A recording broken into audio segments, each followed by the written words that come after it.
the mountains of Western Mass, the sunny sands of Cape Cod, and the hidden gems of Boston. Around every corner, there's something to enjoy in Massachusetts. But climate change could alter our state forever. Ahead, we explore what penguins are revealing about the warming sea, wastewater in our oceans, and the shellfish working to negate its effect. We head back in time and compare notes with the 19th century to see what the past explains about our climate future. And rising sea levels in Boston, the reality and challenges we face in the years to come. That and much more in WBZ's Earth Day Climate Special.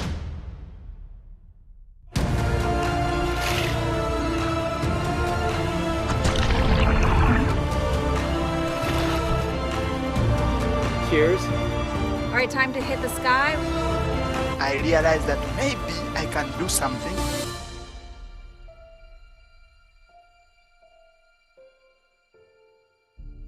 Hi and welcome. I'm meteorologist Sarah Wroblewski. And I'm meteorologist Jacob Wycoff. Every year, the threat of flooding continues to rise in New England. But as we found out, Boston is on the forefront of this issue, developing creative and environmentally friendly ways to adapt.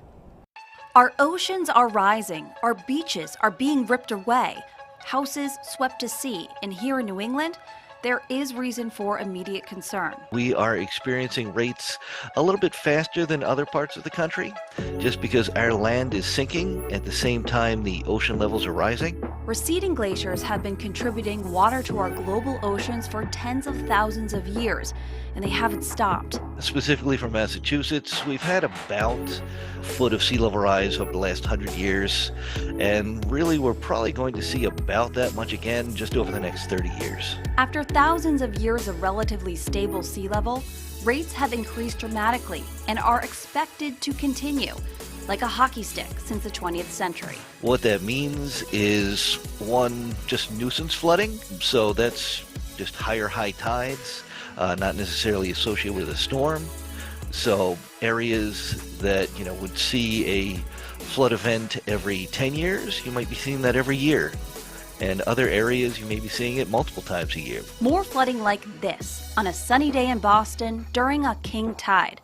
Walkways inundated with ocean water, and it's a likely scenario moving forward as the city is home to 47 miles of coastline. I think Boston has been very forward-looking. Our state is one of, the top tier of actually acknowledging and attempting to address these climate change impacts. Climate Ready Boston. It's the city's initiative since 2016 to plan and prepare communities and neighborhoods for the long-term impacts of climate change, including sea level rise and coastal flooding. While a number of projects are in progress, Langone Park and Popolo Playground in the North End is one of 3 completed projects within the Boston Park system that use the new design standards. This multi-million-dollar project renovation included raising the harbor walk and fields to get out of the flood zone, but also adding an extra layer of flood protection, creatively making this sitting area structurally sound, a seawall to prevent flooding. It gets really difficult when we get up in that high density, high developed area. Especially a lot of our coastal cities were built on top of marshes. They didn't have the elevation, fill got brought in, and now you've got kind of the double impact of dense development in a vulnerable area, and additionally those marshes aren't there. Those marshes used to absorb some of the floodwaters coming in. Another possible nature-based solution? The Emerald Tutu, a hopeful future choice for green infrastructure. It's a floating wetland that would function as a marsh without being a marsh. The idea of a Northeastern professor and collaborators like Louisa Wise. It's a network of floating marsh mats. They're interconnected and they're in the near-shore environment off the coast, and they work to dampen the wave energy as they approach the shoreline. Each module is about 7 feet in diameter and 3 feet deep, compressed and planted with a smooth cordgrass to be really hardy and natural in the coastal environment. The interconnected floating mats can be arranged in a way to protect urban coasts like Boston from sea level rise and intensified storms. The long-term vision is to see thousands of these along the coastline. That'd be really amazing, just to have the harbor dotted with these tiny little floating marsh mats. I mean, 1 foot, 2 foot, 3 feet, they're all going to happen. It's just when they're going to happen. If we can make choices as a society, as a world, to try to slow down that rate of sea level rise, the impacts that we might see in 50 years might take 100 years, and it's a lot less expensive and less painful to adjust over a longer time frame. Cape Cod's population explodes during the summer, with thousands enjoying the Massachusetts beaches. But with all those people and a rise in full-time residents comes more human waste. Waste that's finding its ways into our beloved waterway. The result? Harmful bacteria in warming waters.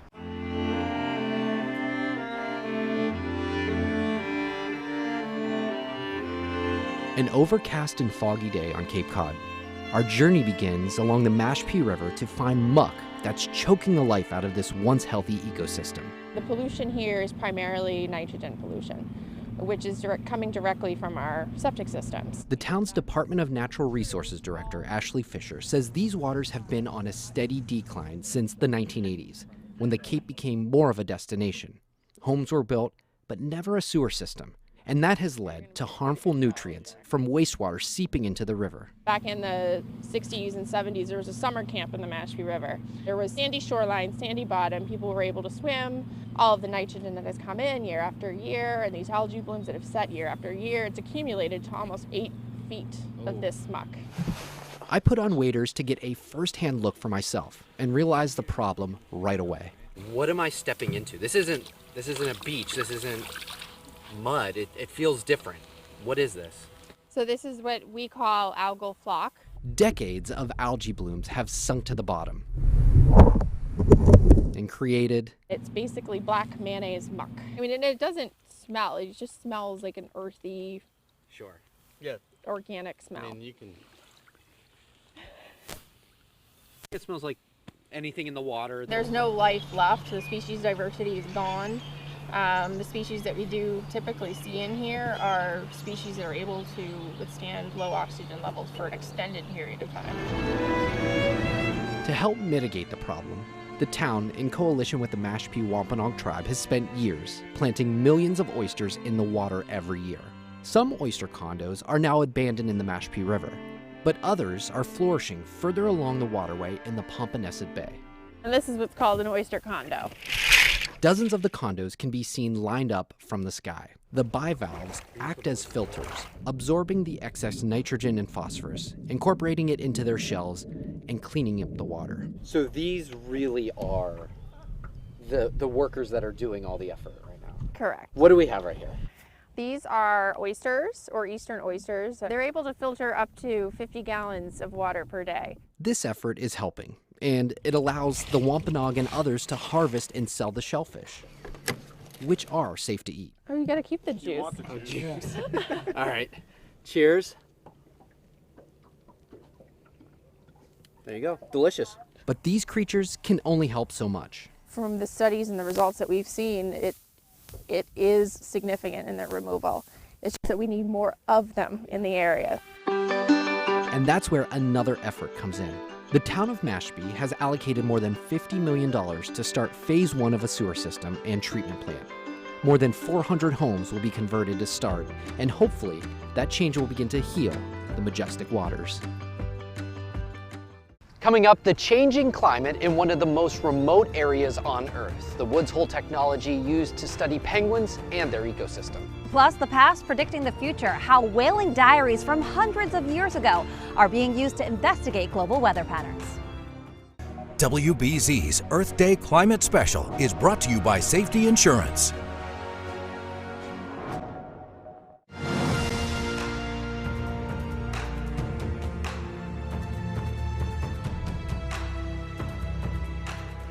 We're here at the New England Aquarium with the southern rockhopper penguins, a species vulnerable to climate change, but there are other species that are in danger of extinction. And understanding what that change means to us starts in one of the least inhabited parts of the planet. We spoke to one researcher from Woods Hole using robots to study the now endangered emperor penguin. The weather today is pretty nice. We are at about -10. So it was a good day to go out and actually go to the penguin colony. While Daniel Zitterbart calls Woods Hole Oceanographic Institution home most of the year, 7 days of travel and 5 flights later takes him to Atka Bay, Antarctica, a place so remote, emperor penguins outnumber humans 160 to 1. All these birds, they tell us a story about the health of our environment. The emperor penguin is a sentinel for the state of the ecosystem of the Southern Ocean. They go out into the ocean and they swim and they forage and come back with the information about where did they go, how much food did they find, how are they doing. And if emperor penguins are doing bad, the ecosystem is doing bad. Not so much a canary in a coal mine, but rather a penguin in polar air, giving a pulse of the health of the Southern Ocean. Protecting the emperor penguin ultimately means protecting the Southern Ocean, and protecting the Southern Ocean means that climate change will happen slower. In recent years, the Southern Ocean has been called a sleeping giant, one that's starting to awaken. Preliminary data for Antarctica's 2023 summer ice extent shows a new record low, driven by warming oceans and melting glaciers. We are way past it will change, but we have to be able to adapt. Our job is really to provide the best data we can to make pressure to be able to create protected areas so the ecosystem has more time to adapt. It will have to adapt. Collecting that data begins when about 300 penguin chicks are microchipped each year, the same technology that vets use to chip our cats and dogs. To track the animals is the really difficult part. Enter the Echo unmanned ground vehicle. Echo is basically a robot that drives around, detect penguins, slowly approach them, try to scan them, see if it's one we tagged or not, then go away, find the next penguin, and scan it again. The penguins don't seem to mind this rover in their territory. They are really relaxed about it as long as you're slow. So we have to drive very slow, but the good thing is that a robot doesn't get bored or tired. Zitterbart hopes the success of Echo translates into more research for other animals without direct human interaction. Our aim is to be able to use that technology we develop here and bring it to other species. And while branching out to other animals may be years away, Zitterbart likes to take things day by day. I learn something new every day. I fail every day. We try something every day, and basically every day we fail again. But we make tiny little baby steps, and those baby steps are very rewarding. We educate the next generation of hopefully scientists and engineers. We're here at the Boston Tea Party Ships and Museum, where centuries ago, ships just like this one traveled the seas with a logbook of sorts, a diary that recorded all sorts of information, like the sights seen, stories on board, and many times, even weather reports. Yeah, those simple observations are now giving scientists a fresh look at weather patterns from years past, and they may hold the key to unlocking our climate future. Man versus whale, an age-old tale. Today, whaling is largely forbidden. Scores of whalers set sea from right here in New Bedford with dreams of catching the big one. Now, hundreds of years later, historians and climate scientists are studying their journeys and have discovered a whale of a find. Every vessel, and it's not just whalers, it's pretty much any vessel that's a seagoing vessel, they keep a daily logbook. Consider it a diary, a legal document of the wild adventures that whalers encountered that lasted months to even years. It was the one document that they tried to save if ever the ship ran into a problem. They're recording any important incidents that happen on board. They're recording when they catch a whale. Multiple times a day, they're recording the weather. Between the ink and drawings, the light breeze from the south. Priceless data was being observed. They go everywhere in the world's oceans, and they're gathering weather data that you can't get anywhere else. And that is scientifically gold data. The world's largest collection of whaling logbooks and journals are right here at the New Bedford Whaling Museum. They have over 2,500, dating back to 1668. And researchers have found, as they're all handwritten, that has its challenges. This is not machine-readable information. It's all handwritten. Computers can't analyze this. Researchers have combed through over 120 logbooks so far, gathering key information like latitude, longitude, and wind data. But the technology wasn't what it is today. Wind speed was estimated by sailors' visual observations. The words that they used had a definite meaning. The Beaufort wind scale goes very high. It's a force 12 is a hurricane, essentially. And we don't have a lot of recordings of that. And a significant portion of whalers, never made it back to port. And those are ones that probably, some of them recorded the most hairy weather conditions. The ones that did return, their weather reports are being implemented into modern-day climate computer models. So one of the questions we had as well, How does the wind system that we see today compare to the whalers' time 200 years ago? Scientist Caroline Umenhofer specializes in wind patterns over the Indian and Southern Ocean, an area with limited historical weather data, but a popular area for whalers to travel. This very strong belt of westerly winds that go all the way around Antarctica, and they were known as the Roaring 40s. Because they are located near 40 degrees south. Whalers use that to pass through the tip of South Africa and move quickly to the Pacific Ocean.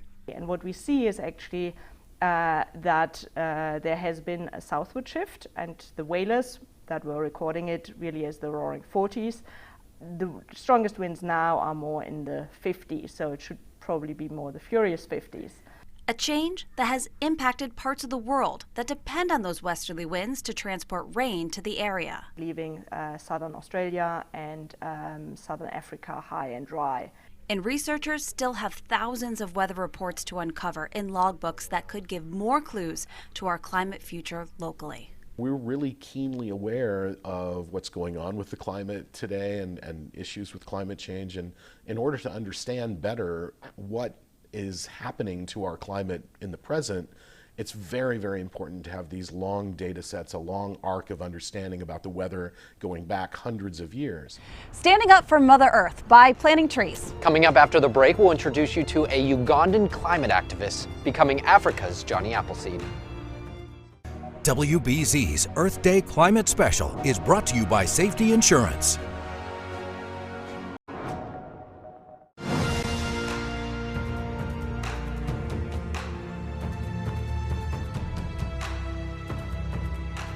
Trees are such an important part of our climate conversation, with a single one drawing in about 50 pounds of CO2 each year. I spoke to a climate youth activist from Uganda who turned a simple challenge into a life-changing movement. You need to understand that the impacts of climate change have no borders. 24-year-old Naomi Morris knows firsthand how devastating our changing climate can be. I am a climate migrant. Back in 2008, there was flash flooding that occurred in eastern Uganda. The floods displaced 400 people, his family among them. We lost a home and a farm.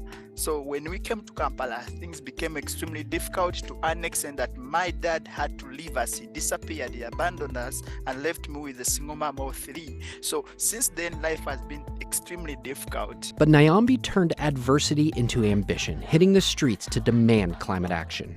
I realized that maybe I can do something, but it wasn't easy to go to street. It wasn't easy to join them. I was nervous. You found a calling to do that. These days, Naomi hits the streets in a different way, visiting schools across the country. We have a mission of reaching over 1.2 million young people. And the mission here is to equip, educate, and empower them with knowledge concerning climate change. Our main focus is to make sure we bring more young people in this fight. And his latest endeavor of greening up Uganda by planting trees started with a challenge. I'm going to hand over these trees to put actions to words. I used to go join different people. We plant, we could plant and plant and plant. So for me, I was counting that at least here, today we planted this and I planted this. Then we planted this and planted this. So I realized that it was becoming addiction. A fixation on forest may be an understatement. Naomi's group has planted over 50,000 trees, with him personally planting about 22,000. What does that mean to you to put that into the ground, to see it start to grow? I mean, what feeling does that give you? For me, it gives me a responsibility. If you don't have a responsibility to protect the planet, then you shouldn't be alive, because it is without a planet you will not survive. All these pursuits are not without problems. In 2021, Naomi was detained by police. His phone was confiscated and he was beaten. Here, speaking the truth can lead you to be arrested, kidnapped, disappear, killed. But in other countries, you have that freedom.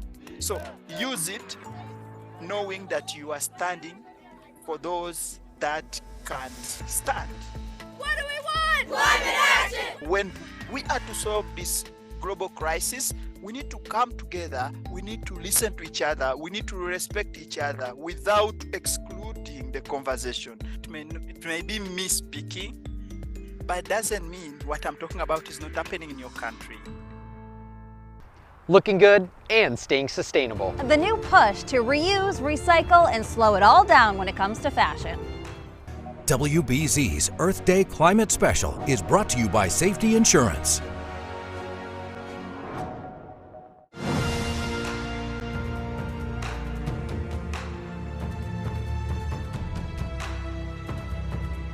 Whether you're shopping for fun or necessity, the choices you make at checkout have an impact on our climate. There are many stores, even right here on Newberry Street, that are changing the way they produce their products, hoping you purchase with a purpose.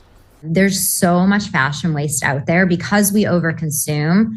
Clothes just end up in landfills. According to the EPA, 13.1 million tons of textiles are trashed each year in the United States, with the average American throwing away 65 pounds annually. Generations ago, people did not consume at the rate that we're consuming at. And what we know is that makers and the environment cannot sustain the level of our consumptions. Mass native Carly Burson is the founder of Laud the Label, a sustainable brand that honors the earth and the maker. She's passionate about social justice and the environment, and her company works with artisans around the world. She urges consumers to slow down and step away from what is called fast fashion. Fast fashion really denotes like lower quality, low priced, mass produced, and machine made garments that truly quickly and purposefully end up in landfills. According to the UN Environment Program, the fast fashion industry is the second biggest consumer of water and is responsible for about 10% of global carbon emissions. Slow fashion is also not just a way of doing business, it's truly like an activist movement that advocates for environmental and social justice. Slow fashion brands tend to use organic, recycled, eco-friendly materials and offset emissions of production and use fair trade practices. Carly also suggests there are other sustainable options like borrowing clothes, renting, or consignment. Accessibility is a huge problem in the sustainable fashion space. Secondhand buying and thrifting is a great way to consume responsibly. Consumers need to be more thoughtful about who they're willing to support, where they're willing to put their money, and doing more research before supporting a brand. And there's one company that's shooting for the moon when it comes to reducing the impact of climate change. If we can send a man to the moon, then we can make a shoe that has zero carbon footprint. A first of its kind moonshot will be revealed in June, and you'll notice the two O's are actually zeros in the product name. So it's 0.0 represents the carbon footprint of this product. Hana Kajimura is the head of sustainability at Allbirds. It's a footwear brand that is dedicated to reducing emissions in the fashion industry. The goal of reversing climate change through better business, and maybe more specifically figuring out how to make products that with zero impact and ultimately that have a positive impact on the environment. Allbirds does that by modeling sustainability in their products on a number of platforms, from working directly with farmers, using electric trucking or biofuel and ocean shipping, to sourcing traceable and renewable materials. The foam that makes up the sole of all of our shoes, when we first started, that material, it's called EVA, and it's historically made from oil. And we figured out a way to make it out of sugarcane instead, which helps to reduce the carbon footprint of all of our products dramatically. Which Allbirds proudly displays in their store like calories on a food label. You know the carbon footprint of the product you're purchasing. Yeah, we're talking about carbon footprints of shoes, but I think that is just the gateway to a broader conversation about carbon footprints of our lives and what we can do as individuals to minimize our own impact, and customers can support businesses who are going that extra step. What we wear and how we recycle is just one piece of the puzzle to solving climate change. And here at WBZ, we'll show you potential solutions. Showcasing stories that need to be told and bringing you the latest research and findings. Thank you for joining us for this WBZ Earth Day Climate Special. I'm meteorologist Sarah Wroblewski. And I'm meteorologist Jacob Wycoff, wishing you all blue skies.